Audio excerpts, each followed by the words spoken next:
नमस्कार। बीजेपी के वरिष्ठ केंद्रीय नेता शिवसेना के नेताओं से अपने निजी रिश्ते तोड़ने के मूड में नहीं हैं। इसी क्रम में प्रधानमंत्री नरेंद्र मोदी जी ने कभी एनडीए का हिस्सा रही शिवसेना के मुखिया उद्धव ठाकरे के स्वास्थ्य की जानकारी ली। वैसे तो पीएम मोदी जी द्वारा महाराष्ट्र के मुख्यमंत्री उद्धव ठाकरे के स्वास्थ्य की जानकारी लेना कोई बड़ी बात नहीं है, लेकिन वक्त को ध्यान में रखते हुए राजनीति के जानकारों ने इसके कई राजनीतिक मायने बताने शुरू कर दिए हैं। दरअसल महाराष्ट्र की राजनीति में मुख्यमंत्री का चेहरा बदले जाने की सुगबुगाहट के दौरान पीएम मोदी जी द्वारा शिवसेना प्रमुख से इस तरह संपर्क करना कई सवाल खड़े कर गया है। एक तरफ उद्धव ठाकरे द्वारा दिल्ली में पीएम मोदी जी से मुलाकात करने के बाद बीजेपी से निजी रिश्ते बरकरार रखने की बात कहना और उसके तुरंत बाद औरंगाबाद में उद्धव ठाकरे द्वारा पुराने सहयोगी भविष्य में एक साथ आने का बयान देना और अब मुख्यमंत्री चेहरे के लिए बीजेपी नेताओं द्वारा आदित्य ठाकरे एवं उद्धव ठाकरे की पत्नी रश्मि ठाकरे का नाम उजागर करना, इसी बयान के बाद बीजेपी नेता और केंद्रीय मंत्री रामदास अठावले द्वारा 50-50 फार्मूले के तहत 2.5 साल कार्यकाल पूरा करने के बाद उद्धव ठाकरे की बीजेपी में घर वापसी होने का दावा करना और सबसे महत्वपूर्ण ये कि समीर वानखेड़े के खिलाफ महाराष्ट्र पुलिस द्वारा किसी भी तरह के सबूत एकत्रित करने से इनकार करना, जिससे नवाब मलिक और एनसीपी की जोरदार किरकिरी हुई। ये कई ऐसे मुद्दे हैं जो शिवसेना की घर वापसी की ओर संकेत कर रहे हैं। हालांकि महाविकास अघाड़ी गठबंधन में बराबर की पार्टनर एनसीपी और कांग्रेस द्वारा इन अटकलों को अफवाह बताया गया है, लेकिन शिवसेना के मुखपत्र सामना के संपादकीय में कांग्रेस के खिलाफ लिखना भी शिवसेना का यूपीए से मोह भंग होने जैसा बताया जा रहा है।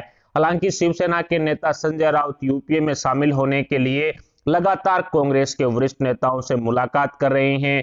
दिल्ली में संजय राउत सोनिया गांधी, राहुल गांधी, प्रियंका गांधी वाड्रा से मुलाकात कर गोवा और उत्तर प्रदेश में कांग्रेस के साथ चुनावी मैदान में उतरने का ऐलान भी कर चुके हैं, लेकिन उद्धव ठाकरे या फिर आदित्य ठाकरे की तरफ से इसको लेकर के अभी तक किसी तरह की बयानबाजी नहीं हुई है।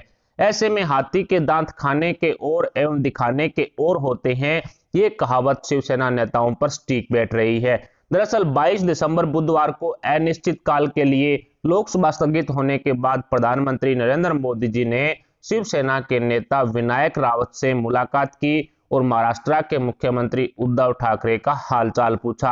अध्यक्ष कक्ष में सदन के नेताओं की हो रही बैठक के दौरान प्रधानमंत्री नरेंद्र मोदी जी, गृह मंत्री अमित शाह और रक्षा मंत्री राजनाथ सिंह आदि की मौजूदगी में मोदी जी ने विनायक रावत से मिलकर के उद्धव ठाकरे के स्वास्थ्य को लेकर के पूरी जानकारी हासिल की।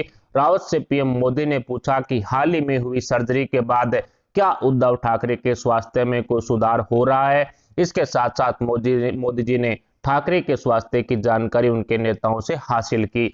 ऐसे में बीजेपी नेताओं द्वारा शिवसेना के प्रति सहानुभूति दिखाना महाराष्ट्र की राजनीति में एक बड़े उलटफेर की ओर इशारा कर रहा है।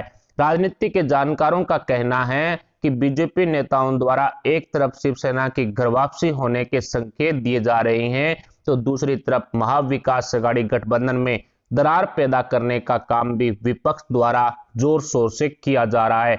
महाराष्ट्र में मुख्यमंत्री चेहरा बदलने वाला बयान भी विपक्ष की राजनीति का हिस्सा बताया जा रहा है।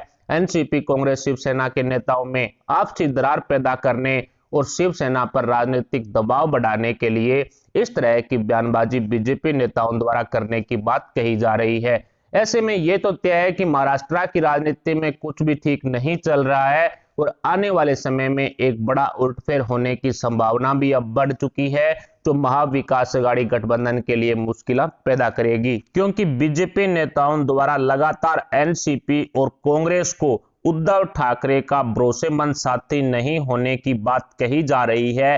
ऐसे में एनसीपी और कांग्रेस के नेता चिढ़ते हुए उद्धव ठाकरे और शिवसेना पर दबाव की राजनीति कर सकते हैं, जिसके बाद महाविकास अघाड़ी गठबंधन की तीनों पार्टियों के नेताओं में आपसी दरार पैदा होगी, तो फिर महाविकास अघाड़ी गठबंधन का पतन होना भी तय है। कुल मिलाकर के विपक्ष द्वारा महाविकास अघाड़ी गठबंधन सरकार गिराकर महाराष्ट्र में एक नई सरकार बनाने वाली रणनीति में महाविकास अघाड़ी गठबंधन फंसता जा रहा है। ऊपर से महाविकास अघाड़ी गठबंधन को लेकर के वसूली कांड ने भी हड़कंप मचा रखा है। वसूली कांड को लेकर के शिवसेना की उद्धव सरकार चारों तरफ से घिरी हुई है और एनसीपी नेता अनिल देशमुख लगातार वसूली कांड के षड्यंत्रकारी साबित हो रहे हैं। अब तो कोर्ट ने भी देशमुख और उद्धव सरकार का सारा काला चिट्ठा खोल करके जनता जनार्दन के सामने रख दिया है, जिससे महाविकास अघाड़ी गठबंधन की किरकिरी हो रही है।